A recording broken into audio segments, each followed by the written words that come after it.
नमस्कार, KCN TV channel में आपका स्वागत है। मैं हूं एम.जेड. खान। आइए डालते हैं आज की ताजा खबर पर एक नजर। कर्नाटक में हिजाब पर प्रतिबंध लगाने के विरोध में धनबाद के वासेपुर में जोरदार जनाक्रोश रैली निकाला गया, जिसमें काफ़ी संख्या में महिलाओं के अलावे पुरुषों ने भी भाग लिया। विश्व विरोध होता, यहाँ इकोनॉमिक क्रांति हो रही थी, यहाँ हर तरह के विकास का काम हो रहा था, लेकिन जब से ये सरकार सत्ता पे काबिज हुई है, सिर्फ लड़ाने का काम कर रही है। इसका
बाबू सागुफा एजाज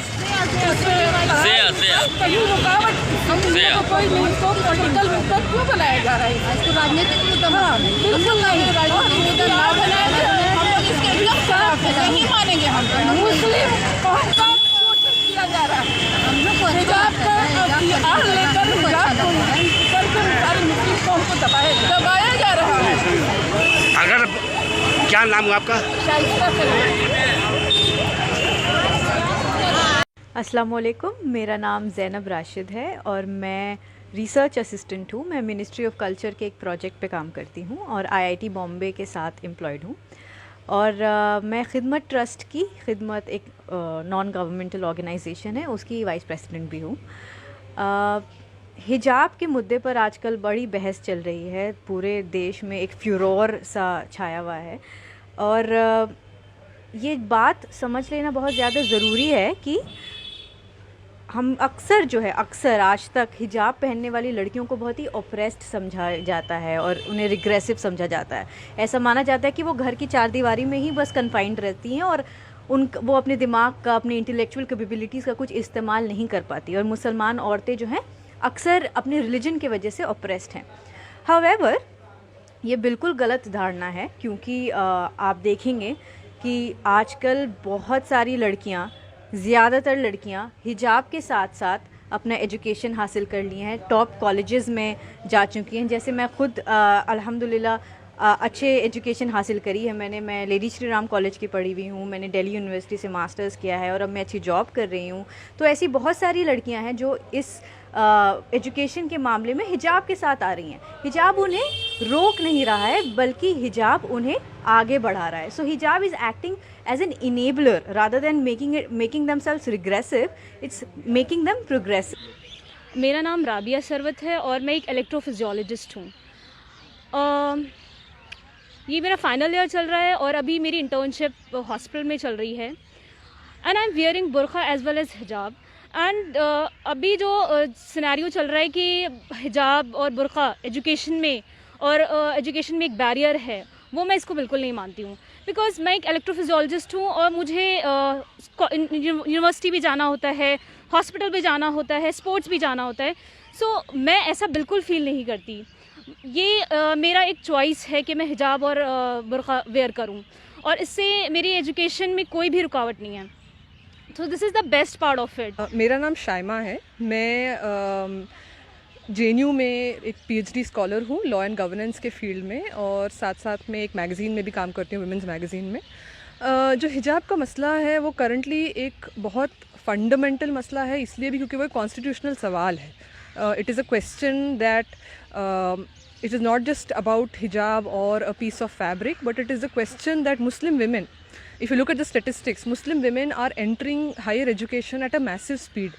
In fact, जो gender parity का सवाल हमेशा फेंका जाता है हमारी कम्युनिटी पे, वो statistics उस चीज़ को पूरे तौर पे चैलेंज करता है, because gender parity has almost been achieved and will inshallah be exceeded also in the Muslim community, that which means that Muslim women are entering higher education at a huge speed, and they are also becoming teachers, they are becoming leaders, they are becoming journalists, and so on and so forth. So to say that hijab is a opponent or in some way blocking them from education is a false challenge, because you are putting the choice, a false choice in front of Muslim women to say कि आप या hijab चुने या आपने education चुने. And this choice is something that, this false imposition of a choice is not something that the Constitution supports. The Constitution supports absolute freedom of religion, freedom of dress, and most importantly, it guarantees the right to education. So in a country where we talk about access to health, access to education, वहाँ पर to literally shut the doors on Muslim women, as is happening in some places of the country, that is an affront to the Constitution, constitutional morality, and the right to education. अस्सलाम वालेकुम वरहमतुल्लाहि वबरकातुहू। मेरा नाम शगुफ्ता तहसीन है। मैंने जामिया से ETE किया है। आजकल हम देख रहे हैं कि अबाया को, पर्दे को लेकर के बहुत ज़्यादा हालात जो हैं वो ख़राब होते चले जा रहे हैं, और तरह तरह के मामला हमारे सामने आ रहे हैं। तो और हम लोग के सामने बहुत सारी बातें भी आई कि क्या सही है क्या गलत है। मैं उस तरफ नहीं जाना चाहूँगी। मैं सिर्फ अपना एक छोटा सा एक्सपीरियंस शेयर करूँगी आप लोग के साथ कि मुझे कभी भी ऐसा महसूस नहीं हुआ कि पर्दा हमें आगे बढ़ने में कभी भी हाइल आया हो, या फिर हमें उससे प्रॉब्लम हुई हो, कोई ऐसी परेशानी हुई हो जिसकी वजह से मैं हमेशा पर्दे की वजह से पीछे आ गई हूँ। तो मेरा एक छोटा सा एक्सपीरियंस ये है कि मेरा क्रिकेट टूर्नामेंट में मेरा सिलेक्शन हुआ था। तो बहुत सारे फ्रेंड्स मेरे कि शगुफ्ता तुम कैसे करोगे, ऐसा करो, तुम अबाया उतार दो और फिर तुम इसको ज्वाइन कर लेना। लेकिन मुझे कभी भी ये फ़ील नहीं हुआ कि मुझे ऐसा करना चाहिए। मैंने फुल अबाया में, बस मैंने टी-शर्ट पर वेयर की थी जिस पर मेरा नंबर लिखा हुआ था, बाकी मैं फुल अबाया में थी। और मैंने इसी तरह बहुत जगह क्रिकेट और सारे स्पोर्ट्स में, मतलब मेरे पास बहुत सर्टिफिकेट्स हैं सिर्फ स्पोर्ट्स के, तो मैंने हर फील्ड में मैं गई और मुझे बहुत अच्छा लगता है। और मुझे ऐसा लगता है कि अबाया ही एक ऐसी चीज़ है जो मुझे ज़्यादा स्ट्रॉन्ग करता है। तो ये मेरा छोटा सा एक्सपीरियंस था। मुझे उम्मीद है कि आप लोग को इससे काफ़ी इससे आप लोग को एक अच्छी अप्रोच मिलेगी कि ऐसा नहीं है कि हम अबाया के साथ कुछ नहीं कर सकते, हम अबाया के साथ हर काम कर सकते हैं जो हम चाहते हैं। Thank you.